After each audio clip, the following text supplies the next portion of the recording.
Welcome everyone to today's webinar, Power on Your Entrepreneurial Potential with the Entrepreneur Edge. My name is Daniela Kwiatkowski and I'm the Manager of Training and Development here at MHS. We are recording this webinar and we will send a copy to you in a link at some point after, probably in the next couple of weeks. So please look out for that email coming from us. You're also all on mute. We've got a lot of people on the line today, so we want to make sure that there's no disruption and everybody can hear the presentation. We do want to hear your questions. So there is a question panel on the right-hand side.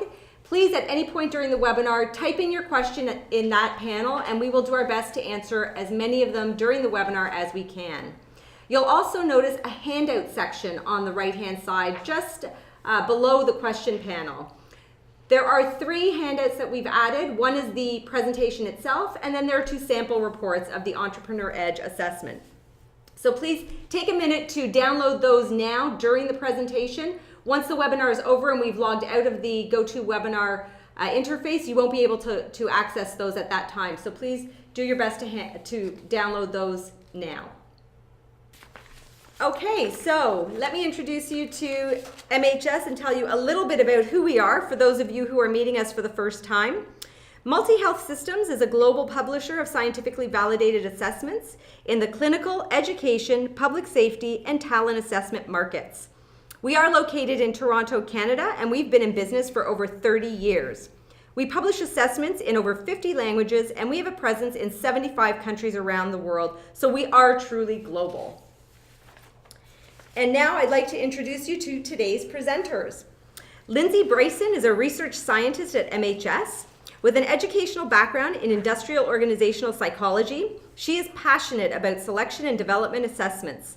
Lindsay enjoys working in the field that exists to help both organizations and individuals within them that thrive. Lindsay has owned and operated 2 franchises in her life, so she actually understands firsthand the challenges that come with running a small business. As someone who recognizes the value of an entrepreneurial assessment, she's very happy to be here with us today. Samantha Mullings is a partner relations consultant for MHS in the talent assessment area, representing the Canadian division. She's an experienced sales, operations, and marketing professional, both within large and small and medium organizations. Samantha is a graduate of the University of Waterloo's Political Science and Business Management program. And Dr. Roger Pearman. Following his work as COO of a financial services company, Roger began his entrepreneurial career lasting over the last 30 years.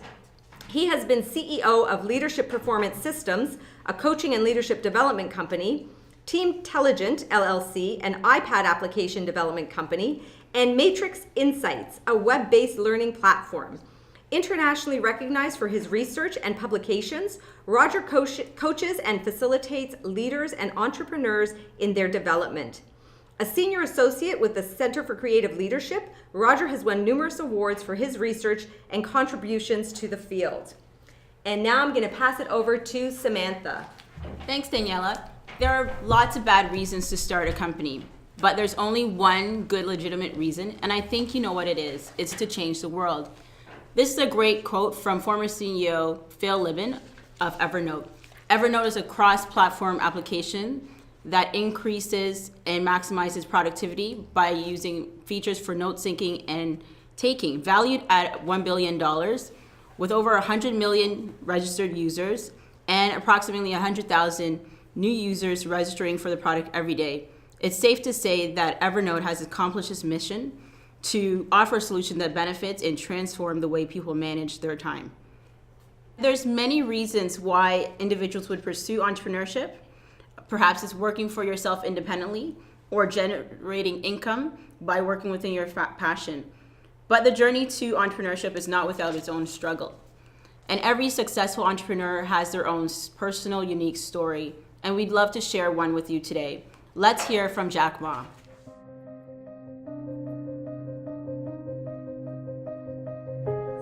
I did not have a rich father. Not from, well-educated. I said I tried 3 times for university. All failed. I applied for Harvard for 10 times. All failed. They don't even want to see me. And I think that is a normal life, right? And I believe that It was so difficult at that time. I was so frustrated. But I believe that something is waiting for me there. And I have to work hard to prove myself. So that was the tough experience. Nobody believed that I could be successful because everybody said, well, this guy think differently, think crazily, they think about something never work. That is the history. That's the thing. And now after 16 years, we have we have an Alibaba group, we have a Tmall group, we have a Taobao group, we have Alipay. And people say, how you make it? Why this make it? Why people cannot find opportunities, you can find opportunities. And I think people same here today. Jack, where's the opportunity? I don't have a job. I don't have this, I don't have that. And then when you think about this, start to do it. I saw a lot of people, young people, have fantastic ideas every evening. But in the morning, they go to the office same again. Make the move. Make the action. To everybody, to any person, tomorrow is new.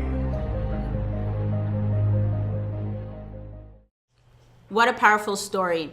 So who is Jack Ma? He is the founder of the Alibaba Group, which is larger than e-commerce as an e-commerce group, larger than Amazon and eBay combined with processing goods and services. Also, he came from humble beginnings. He learned how to speak English by touring with individuals that came to China as tourists, and in exchange asked them to provide him instructions in learning the language. He also applied to university 3 times and failed the entrance exam, applied to Harvard 10 times and failed that entrance to get the application going forward. And of 24 individuals being applied to KFC when it came to China, he was the only one that did not get the position. So what makes Jack successful as an entrepreneur? His ability to thrive in terms of seeking knowledge. He was action-oriented and he was driven. He was self-directed. He was independent, looking for opportunities where no others saw those and capitalized on those. He was optimistic. He was not deterred by failure. He had a positive outlook and a great attitude in pursuing of his passion. He was also risk tolerant. Even when he faced rejection by well-known establishments, he managed to be resilient and tenacious in these opportunities. Now let's look at the reality of being an entrepreneur.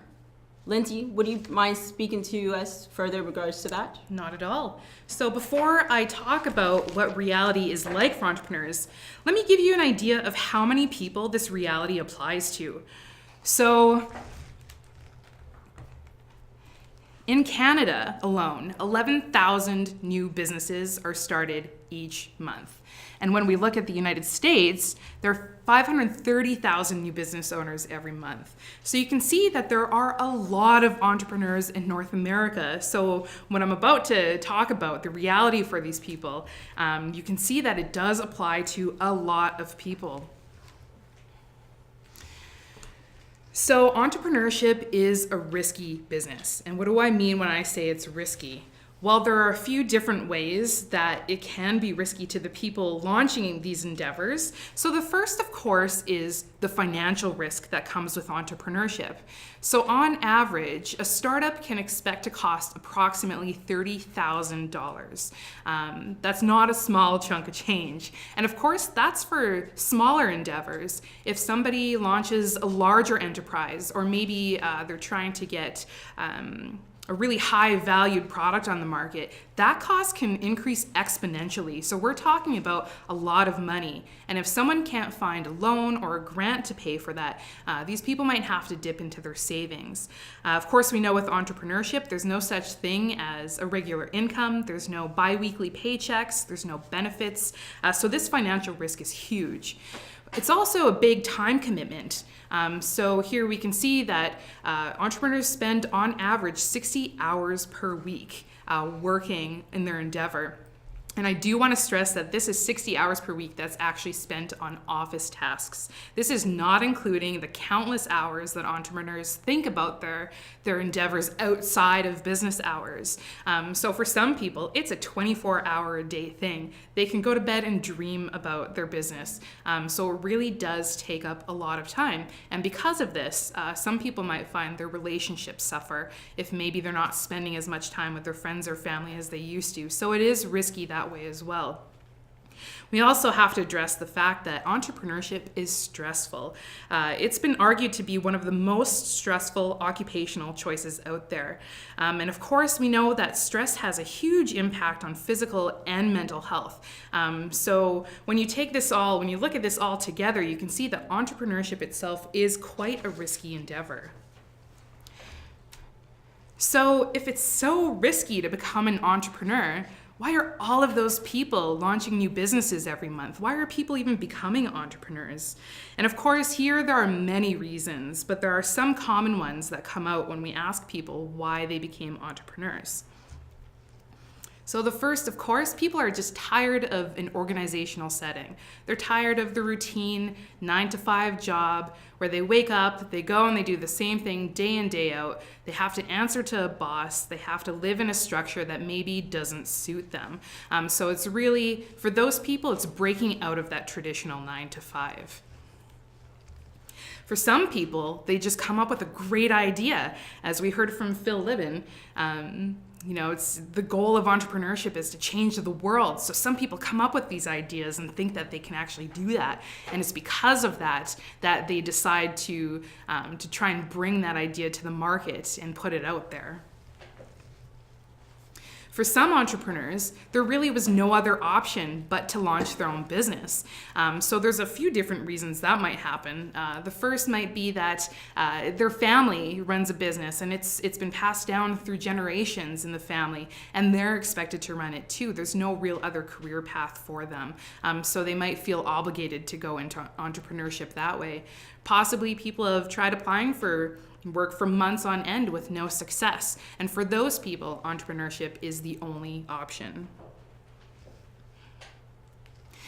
We collected some data here at MHS, and what we did was we asked entrepreneurs exactly this, why they became entrepreneurs. And the number one reason we found that people said was that they were passionate about it. They became entrepreneurs because it was something that they were just so passionate about. So obviously passion is incredible, an incredible motivator. It's great to get people going, and it's really important to keep people going. But unfortunately, that passion does not guarantee entrepreneurial success. So that brings me to some statistics that we found from the Bureau of Labor Statistics in the US. And here we can see that between 20 and 25% of new businesses fail within the first year. So a quarter of all businesses that start are not even going to make it past the first year. And then when we look at that number over 5 years, it more than doubles. So over half of new businesses will fail within 5 years. So when we think about Jack's story that we heard at the beginning, his experience was rife with failure. So it's easy to see here that that's not uncommon for entrepreneurship. Failure is a fairly common thing. So why do businesses fail if we know that they're going to? We know that a quarter of them will after 1 year. Why do they continue to fail? Well, again, here there are several reasons that entrepreneurs give for or cite for a lack of success in their endeavor. So the first is a lack of financial support. As I said before, it's a very risky endeavor financially. So if we think about that $30,000 startup cost that somebody borrowed to start their business, and then they use it all up, and then there's nothing left. But their product isn't ready, the service isn't ready, they've got nowhere to go, but they have no money to do it. This is one of the big reasons that businesses can fail. Maybe they don't have enough personal support. Again, we said that entrepreneurship is a very stressful endeavor. So people will need that support network to help them through these really trying times for them. And some of them might find that they just don't have that support that they need to help them keep going in their business. And that might be a deal breaker for them. Those people might not make it past the first year, the first 5 years. It's always possible that that entrepreneur that had a great idea or for a product or a service, they get it up and running, they develop the product, they develop the service, they put it out there on the market, and then nobody buys it. This is common, another common reason why businesses might fail, where they thought there was going to be a market for it, but there just was nobody buying. And of course, without customers, we know that businesses cannot succeed. So not having a market is a big reason why people might not succeed as entrepreneurs. So of course, these are all very valid reasons, but we can't forget about the fact that entrepreneurs might fail because they don't have the competencies needed to be successful as entrepreneurs. And it's not that they don't want to admit that they don't have the skills. It could just be that they don't realize which skills they still have to develop. So how do these people know how to figure out where they need to develop? If an entrepreneurial endeavor can often be a solo endeavor, how can these people really look inward and figure out how they can develop to help increase their chances of success? Well, that's where the Entrepreneur Edge comes into play. It's a tool that can help highlight the areas in which people might need to develop in order to become successful as entrepreneurs. So before we go into the details of the assessment, Samantha, can you tell us a bit about who might use the Entrepreneur Edge? Absolutely, Lindsay. Thank you so much. So you may be in this category. The Entrepreneur Edge could be useful for those who are in the role of entrepreneurship or also considering the role to launch their own entrepreneurial business. So it will help you identify your strengths as well as your blind spots. Also help to leverage your strengths, so what's working and how you can best manage to use that within your practice. How to develop and improve your blind spots. Also, in what areas you may need some outside help, such as from a coach or a mentor. The tool is also effective for those that are in existing coaching practices. In the Entrepreneur Edge Market Survey, 45% of the coaches surveyed said that they currently coach entrepreneurs. Similarly, this tool would help them to identify the strengths and the blind spots of their clients that are existing entrepreneurs. It would also allow them to build a development plan, an action plan to help their clients succeed in their endeavors. For educators, this tool is also effective for those that may have an entrepreneurial course. Over 300 universities and colleges in the US offer entrepreneurship as a major area of study. So this tool can assist educators in determining how their course has helped prepare students to become entrepreneurs. Okay, so now we'd like to hear from one of the authors of the Entrepreneur Edge, Dr. Roger Pearman. So Dr. Pearman will give us some insight into the inception and development of the tool, and he'll also tell us a little bit more about the assessment. Hi, this is Roger Pearman. I am one of 4 authors of the Entrepreneur Edge. We began over 20 years ago working with entrepreneurs in a variety of settings. The 4 of us would coach individuals who wanted to start their businesses. And we found as we were working with individuals that there were plenty of support materials for how to create a marketing plan, how to create a business plan, how to go knock on the door of bankers to find additional financial resources. But there really wasn't any sort of tool or mechanism to help an individual look at how his or her perspective, how their behaviors, what their particular behaviors were in related to dealing with others seemed to matter in their being successful in entrepreneur efforts. We interviewed folks who were starting businesses, small, medium, and large businesses. We began to notice that there were some trends, which then led us to the Kauffman Foundation to take a look at additional entrepreneur research. We started looking at the academic journals of entrepreneurism, and we paid a lot of attention to what we think of as authoritative resources on entrepreneur behavior. We noticed, as I'm sure many have observed, that entrepreneurial efforts often fail after about 3 years. And more often than not, it's not because the individual had a bad idea. It really had to do with their particular behaviors and the way in which they were approaching their entrepreneurial effort. So, as we did our research and we collected our data, we discovered rather significantly that there were four key arenas in which there were particular kinds of behaviors that enabled a person to be more successful in the entrepreneur effort.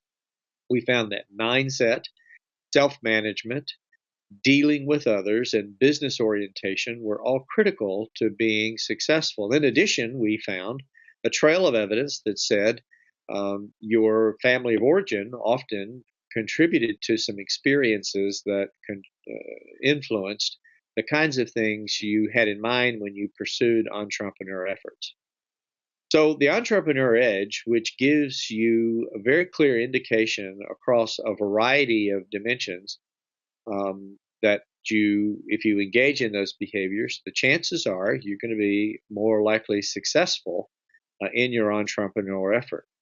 At the same time, we noted that there were various what we think of as additional pieces of information of more conventionally oriented careers, or oriented career behavior.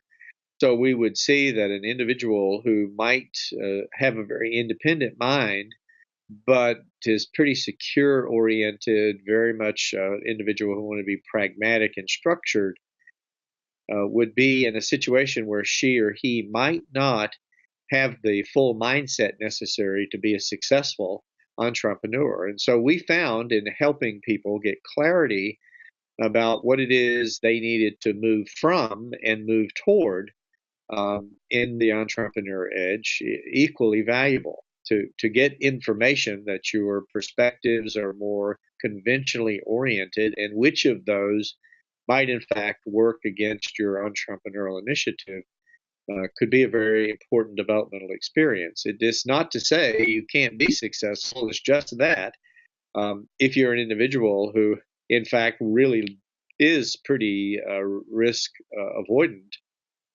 that is going to impact the way you make decisions and the way in which you approach your entrepreneurial effort.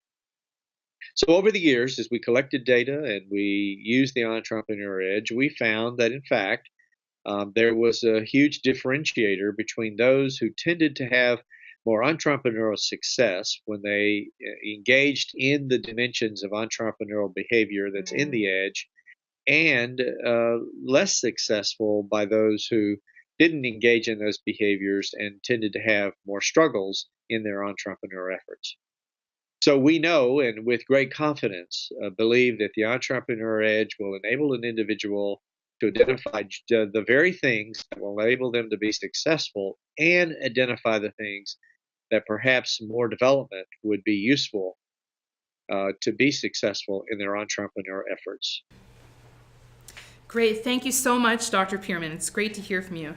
So the Entrepreneur Edge, as we just heard, it is a talent assessment product. So what that means is that it is used for both selection and development purposes. So for selection, someone can take the assessment and decide whether or not to become an entrepreneur based on the results of that test. For development, it can find weak areas and help people figure out where they need to develop, but it can also identify those people's strengths so they know which strengths they can leverage. The assessment is self-report. So what that means is that people will answer the questions on the assessment about themselves. So they'll read a statement and they'll answer based on how often or how much they identify personally with that statement. The assessment has 87 items on it, and it takes less than 20 minutes to complete. So it is not a very time-consuming assessment, which is, of course, we know for people who are entrepreneurs, and we've heard that they don't maybe have a lot of free time, it can be a very valuable tool to be able to take quickly and produce the reports. So as we heard Dr. Pearman talk about, the Entrepreneur Edge does measure both entrepreneurial indicators and conventional career indicators. So there are 17 scales on the Entrepreneur Edge that are used to measure the 4 key success factors of entrepreneurship.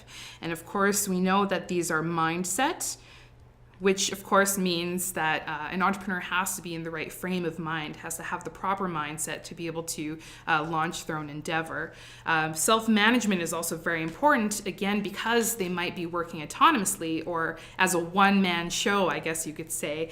So these people really need to have the ability to manage themselves and not be managed by somebody else. Dealing with others is another key success factor. When an entrepreneur is running all aspects of the business, that's going to include dealing with customers, dealing with distributors, perhaps dealing with people that they're purchasing from. So it's a very important aspect of entrepreneurship. And of course, there's the key success factor of business orientation. Running a business is hard, so people have to have the competencies to do it. And this assessment does measure people's preference for that business orientation. So on the report, a user can produce a report right after taking the assessment. And on that report, they'll see if they demonstrated a preference for entrepreneurship or conventional careers. Now, this will show up on the report for both the key success factors as well as for every individual scale. So someone can look at these 4 broad areas to see if they prefer an entrepreneurial endeavor or if they're more drawn towards the conventional career side. But they can also look further into those and see at the scale level exactly where it was that they showed a stronger preference for either of the 2 sides. So Samantha, you've already spoken about who uses the assessment. Can you tell us a little bit more about how they use the assessment? Yes, I can, Lindsay. Thank you so much. So we're going to launch a little bit deeper dive into the different profiles that may resonate with you that are on the line. We'll look at first the potential of entrepreneur. We'll introduce you to Allison. She's currently working as a marketing and communication specialist for a large company. She's interested in branching off on her own and opening a consulting firm. And she wants to know if she has what it takes to be successful for working for herself. So she may decide to use the Entrepreneur Edge for her own understanding. So looking at her results, we can see that Allison has a clear preference for the following 2 entrepreneurial indicators: action-oriented and being self-directed. This is great for starting a company, as it allows her to leverage these effectively as strengths for reaching her goals and driving a success within a business. Like Jack Ma, she isn't deterred by failure, and she can translate her disappointments into action. As an individual that's self-directed, Allison has a preference to create and follow her own path. Here, she has a preference for entrepreneurial strengths, strengthened by her ability to work independently, and she appears to be confident and self-aware. She could also be able to likely audit her skills as a way to improve herself. In order to increase her success as an entrepreneur, Allison will need to consider her preference for being procedure-oriented, which is familiar within the conventional career role and office environment. This may mean she relies on traditional and methodological approaches to problem solving rather than being critically thinking to explore all sides of an issue. A successful entrepreneur will need to use analytical approaches to problem solving. Allison may benefit from further developing this area. A role in an entrepreneur is also very multifaceted. Allison shows a preference that she has more comfortable preference for a few given tasks at a given time. Her preference for main focus may indicate she may experience difficulty handling disruptions and time management issues. Entrepreneurship requires an individual to be multifaceted and also be able to deal with job-related stresses, such as self-employment. It requires lots of hard work, and requires lots of energy. Emotional energy, heightened job stress, and role ambiguity and risk are all the factors. Allison prefers to manage risk and may not be motivated by it, which may cause her to become distracted or even experience burnout during periods of stress. This is an important preference to consider when choosing or not to launch a business. So Allison will need to focus on these competencies before leaving her current role to launch out as an entrepreneur. Moving on, we'll look at the role of an individual that is an existing entrepreneur, and we'll introduce you to Jason. Jason owns his own real estate company. Business is stable, but he has been unable to make it grow into where he would like it to be. He'd like to see where he can improve to help him take his business to the next level, so he decides to hire a coach.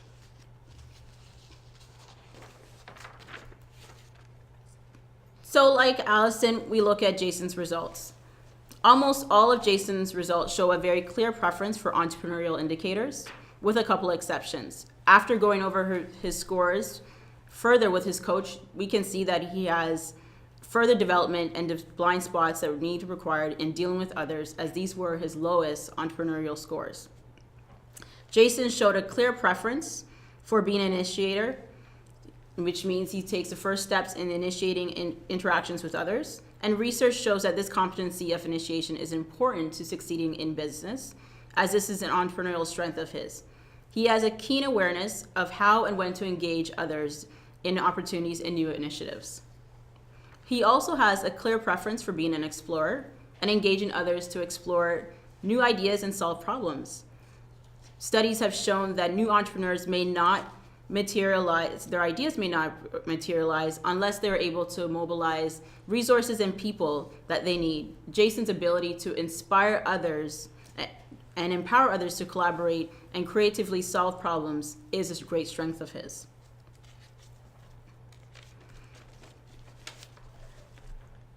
However, Jason does have a few issues with regards to understanding how to manage his time as a networker. So he has a clear preference for conventional role as a specialist, and research supports that there is a need for variety-seeking relationships in order to succeed as an entrepreneur. So with the help of his coach and how to develop this competency further, Jason realizes that he needs to leverage his solid support of network who share similar beliefs and thoughts as his, but it will allow him to grow his company more effectively if he stepped out of his comfort zone and expand his exposure to people with different experiences and attitudes. So with the help of his coach, Jason develops an action plan to move forward to help him broaden and expand his networking skills. And he also hires a marketing specialist on a contract basis to help him identify and reach out to new markets to grow this customer base. Without the help of the Entrepreneur Edge, he may never have realized what he thought was a strength of his is in fact needing attention and development. So we'll now look on to another potential user of the Entrepreneur Edge, and this is the educator. Lindsay, would you mind sharing a few details regards to that? Sure, let's talk about Anne, who is an associate professor teaching entrepreneurship to a university class of about 20 students. So what Anne needs is a tool that's going to assess her students' entrepreneurial strengths and their weaknesses at the beginning and at the end of the semester. So administering the assessment at 2 time points will help Anne determine where she may need to focus her teachings and whether or not they worked. So let's look at an example of one of Anne's students' results. On the left-hand side, you can see that Anne's student took the assessment at the beginning of the semester. So the student showed a moderate to clear preference for entrepreneur indicators under mindset, but he didn't show a preference for the necessary competencies in the other 3 key success factors. So Anne took a look at these results, at all the other students' individual results, and noticed that she decided not only should she focus on providing her students with the knowledge about the ins and outs of becoming an entrepreneur, but that she should really structure her classes in a way that would help them develop the applied skills necessary to be successful as entrepreneurs. So, for example, under the key success factor of business orientation, Anne saw that many of her students showed a preference for the steady conventional career indicator instead of the proactive entrepreneur indicator. And this isn't really surprising in a university setting, as her students indicated they prefer to only act after they receive a large amount of information. So what Anne does is she teaches her students to take action without a lot of information by scheduling classes where she hands out assignments at the beginning of the class and then requires the assignment to be handed in by the end of class. So this allows her students to prioritize and focus on what the most important issues are and drives them into action by giving them a tight timeline. So as we can see from the students' EDGE results from the end of the semester, which is the graph on the right, Anne's teachings have increased his entrepreneurial competencies, and she's helped him prepare for a career as a business owner. And Anne can now feel confident that her curriculum was effective and that her students are better prepared for entrepreneurship thanks to her teachings. So Sam, we've talked a lot today about entrepreneurs, but what about people in companies with these entrepreneurial skills? Absolutely. And those individuals are called intrapreneurs. So an entrepreneur is someone who enjoys to act like an entrepreneur within an existing company. So this may be an individual that is taking on a new department or division, and they exhibit entrepreneurial tendencies. Another trend is hackathons. So individuals working collaboratively within different areas of an organization, and they're coming together from different departments and working together for a common goal. A great example of this in motion is Google's time policy, 20% time policy, where it encourages innovation and innovative ideas with regards to individuals using this time to creatively and effectively provide solutions that is towards a common goal. And a great example of this is a Google AdSense. So how do you get access to the Entrepreneur Edge? It's available to anybody. You're able to contact our client services department, or you can contact your partner relations consultant, such as myself and the team that supports the North America region. The pricing is as follows: $50 for the book, Effectiveness Guidebook, which includes the assessment, or you can purchase these as standalone items.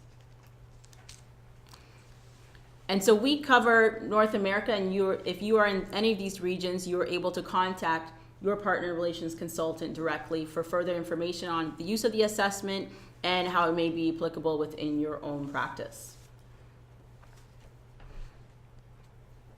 Okay, so now we'd like to open it up to some question and answer period.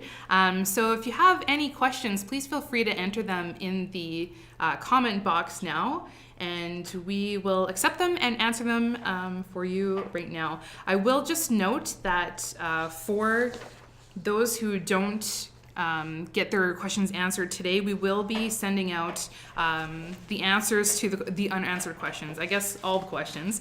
I suppose in a bit after we've had time to accumulate them and provide some meaningful answers for you. Okay, so I will start with the first one, which I think is a fairly straightforward one. Lindsay, can anyone use this assessment, or is it specifically for certain people? Yeah, that is a great question, because with a lot of assessments, you do actually need to purchase them through somebody like a coach or a psychologist, but the Entrepreneur Edge is unique in that anybody can purchase this assessment. There are no special qualifications, no certification is required. Anybody can call in, purchase the Entrepreneur Edge, produce their own report, and analyze their own results. So yes, absolutely anybody can use this assessment. Okay, and I guess to piggyback on that, Samantha, maybe you can speak to this. Do I have to hire a coach to take it? Is it preferable to do that? It's completely up to you. You can certainly utilize the services of a coach, as they may help you plan out some strategies similar to Jason in the example, with respect to looking at how you may improve and develop your blind spots once you've gone through the assessment report. We do also want to point out that the assessment is available online. So if you're asking how you can access it, like how you actually get to the assessment, it is available through any internet connection. That's correct. Okay, and how will I know what my results mean? Yeah, that's another great question. So as I spoke to you before as to whether anyone can use the assessment or not, yes, the answer is anyone can, and with that comes a report that's been developed to be easy to read, easy to use. So once you take the assessment and produce your report, you'll see when it prints out that there are graphs to help you understand.